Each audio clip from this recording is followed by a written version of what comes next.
He stood in my kitchen wearing my t-shirt, flexing his gym muscles, and telling my wife he'd protect her from the past. He thought my limp meant weakness. He didn't know I spent 14 years teaching men stronger than him how to stay alive in wars he watches on TV. Welcome back to Revenge with James. If you're new here, this is where true stories meet cold justice, told the way men understand it. Hit subscribe and settle in, because today's story proves one thing. Never underestimate a quiet veteran. I wasn't always this quiet, but after 14 years in the military, silence felt like peace. I lived on a clean, tree-lined street where kids rode bikes and neighbors waved from porch swings. Most mornings I woke at 5 a.m. out of habit, not because I had to, but because my body was still wired for reveille. I'd limp down the hallway, make black coffee in that dented old percolator I carried back from overseas, and stand at the kitchen window, watching sparrows argue over breadcrumbs in the grass. Emily used to wrap her arms around me from behind as I drank, whispering that I was her hero, her iron-willed soldier. She'd kiss the scars on my shoulder like they were medals.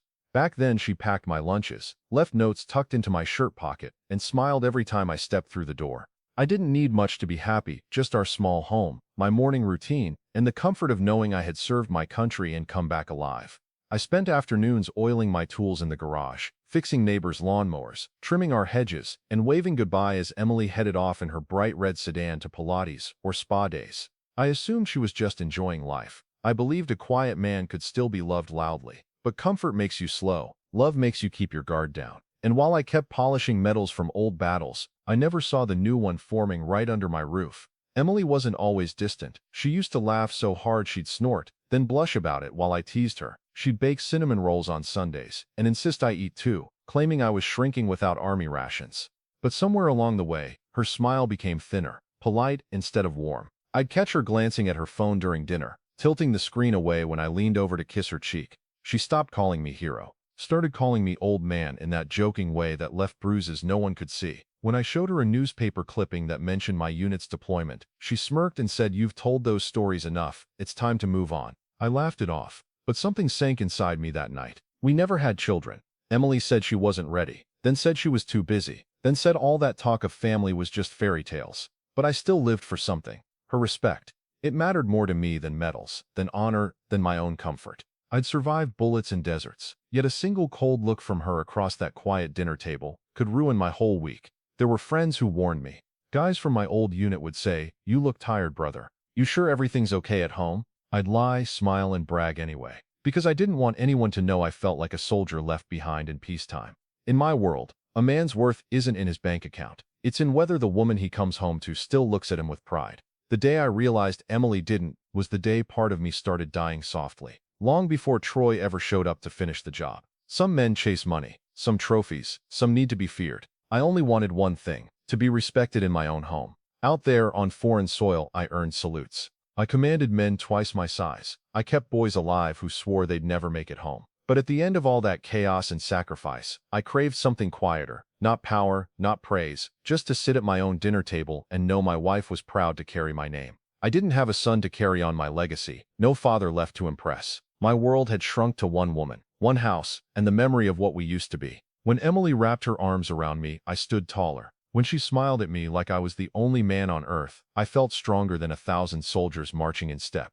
That's why I stayed quiet when the jokes started. When she called me grandpa for going to bed early. When she rolled her eyes at my limp. When she said she missed the man I used to be. I didn't speak up, because losing her respect felt more terrifying than any war I'd ever fought. And that was my greatest weakness. It didn't happen all at once. Betrayal rarely does. It started with minor things I could almost excuse. Emily stopped waiting up for me at night, said she was tired. I'd walk into a dark house and microwave my dinner alone, listening to the hum fill up the silence she used to brighten. Her phone, once left carelessly on the coffee table, was suddenly locked with a new passcode. Messages flashed late at night. She'd turn the screen flat on the mattress and mumble, "Just Tina from Pilates." Her laughter became lighter, sharper, but not with me. With someone else, somewhere else. Our joint account started thinning. 30 here, 50 there. Spa days, she claimed. Self-care. I shrugged and told myself she deserved nice things after putting up with years of deployments and worry. But it wasn't just money that went missing. It was small pieces of our life. The way she no longer kissed my forehead before leaving. The way her hugs turned into polite pats. The way her perfume smelled different, heavier, bolder, like she wanted to be noticed. I'd lie in bed some nights just listening to her breathe beside me and wonder, When exactly did I become invisible to the woman who used to trace my scars like they were road maps of a life she loved? I didn't ask questions because I was afraid of the answers. Instead, I waited. And in that waiting, everything quietly unraveled. Sometimes, I'd sit in that very kitchen and remember the woman who once taped hand-drawn welcome home banners across the window every time I returned from deployment. I remembered the rainy day she held my face in both hands and vowed she'd wait for me, even if it took a lifetime. I remembered standing in our backyard, knees in the dirt, building that garden she always wanted. She'd brought me lemonade and called me the strongest man I know. I held on to those moments like a soldier holds onto his last bullet, just in case. Because deep down, I believed love like that couldn't just die. Segment 6, the day she let me disappear. 1924. That's why it stung like shrapnel when I came home one afternoon, opened the front door, and heard laughter that didn't belong to me. There he was, a man 10 years younger, wearing my favorite t-shirt, flexing his muscles, and opening my refrigerator like he paid the bills.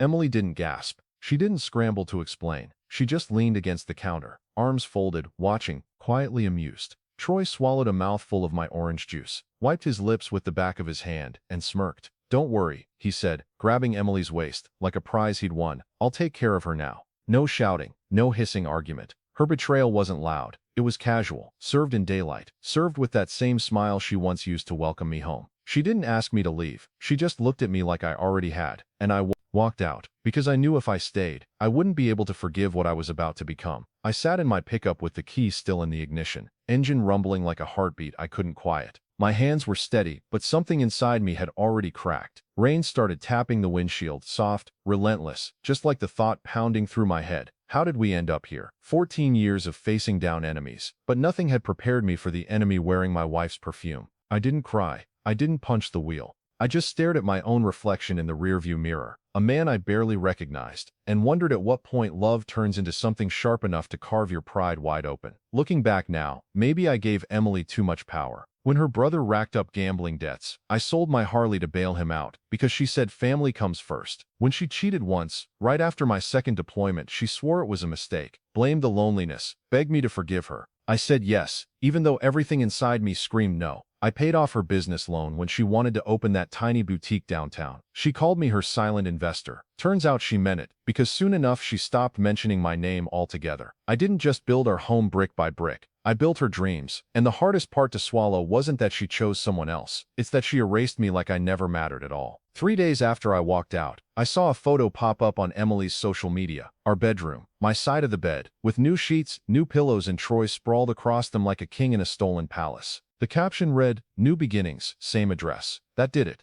It wasn't the laughter. It wasn't even the cheating. It was seeing another man where I used to sleep, acting like I never existed, calling my house his home. That image burned hotter than any shrapnel I've ever pulled from my skin. Still, I didn't storm through that door or swing a punch. I clenched my jaw so hard I tasted copper. Because a soldier doesn't react, he responds, with precision. That same afternoon, I drove to the VA office and requested every document with my name on it. I visited our bank to pull records of every transfer, every withdrawal made under my signature, including the ones I never wrote. I parked outside the lawyer's office and sat there for 15 silent minutes before finally stepping inside. I spoke little. I asked for one thing. Help me take back what's mine without laying a single hand on them. No screaming, no threats, just signatures. Quiet, powerful, deadly. By nightfall, the paperwork was in motion, and Emily still thought I was licking my wounds. Revenge doesn't always roar. Sometimes it whispers. Over the next week, I began removing myself from the life I once built. I transferred the house utilities back into my name alone, then let them lapse without warning.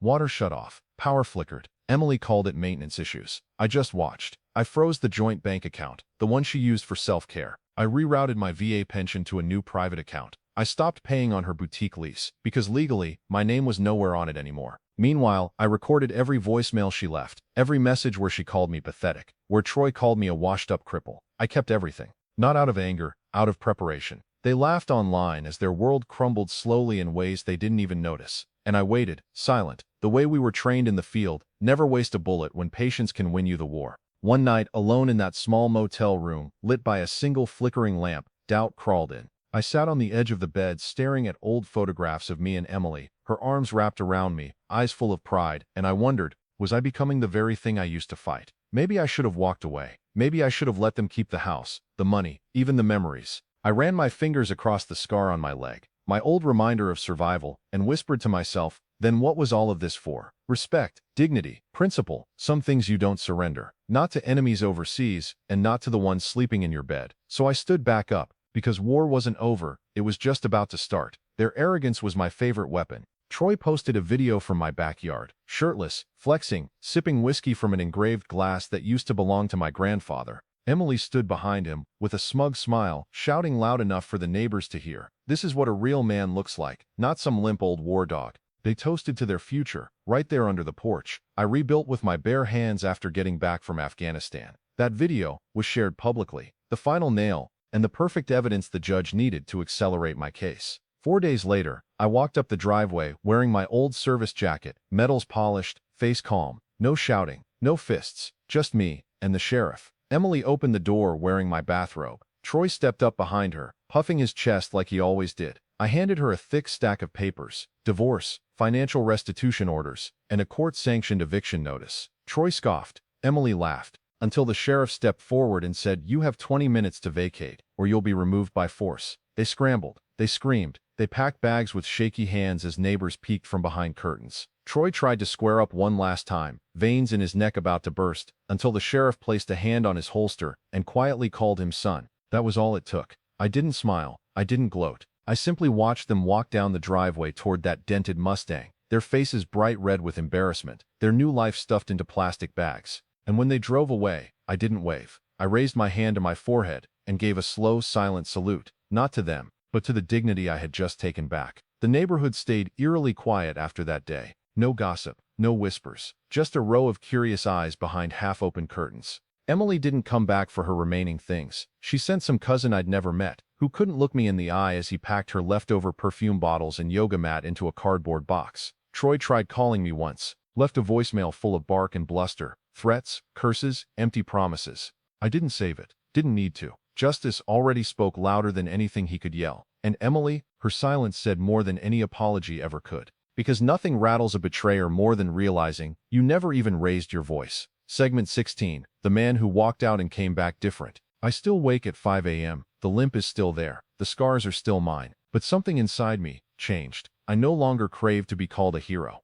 I no longer fight to prove my worth to people too blind to see it. There's peace in knowing I didn't need fists or fury to win, only patience and conviction. I spend my mornings back at that window with the old percolator whispering steam and sparrows bickering in the yard. Once upon a time, I lived for a woman's respect. Now I live for my own, because sometimes the hardest battles come after the war, and sometimes the quietest man is the one you should never provoke. I kept my old military jacket hanging by the front door long after I returned from service. Emily always told me it made me look too serious. Troy laughed at it once, said it was just a costume. But on the day I took everything back, I wore that jacket proudly, not as a uniform but as a reminder of what I survived, of who I became and of the strength neither of them ever understood. Now it hangs in the same place again. I pass it every morning running my fingers across the stitching, not out of nostalgia, but as a warning to myself. Never forget what happens when you let your guard down in your own home. People say revenge brings closure. Maybe it does. But yesterday I found a letter slipped under my front door. No signature, no return address, just one line in familiar handwriting. "You think this is over?" So I poured myself a black coffee and hung that jacket right where she could see it next time she tries to come back.